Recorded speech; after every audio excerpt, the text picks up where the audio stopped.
আজকের বিজয়ী সেই পাগলটা যাকে দেখে আপনারা ভয় পেয়েছিলেন।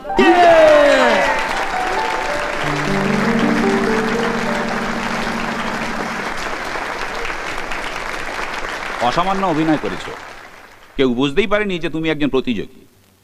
আমি তোমায় কিছু বলার জন্য অনুরোধ করছি, প্লিজ প্লিজ কিছু বলো। ভালোবাসাকে বর্ণনা করা যায় না, এটা একটা অনুভূতি।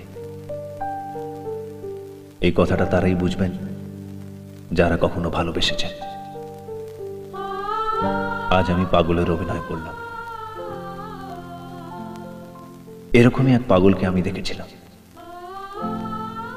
তার চোখে ছিল সত্যিকারের ভালোবাসা এবং ভালোবাসা না পাওয়ার যন্ত্রণা।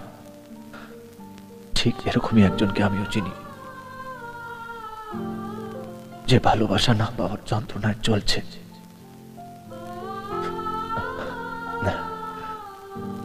প্রতিযোগিতা জেতার জন্য আমি একটি বোনের হাত ধরেছিলাম, তার কাছ থেকে ক্ষমা চাইছি। It's alright.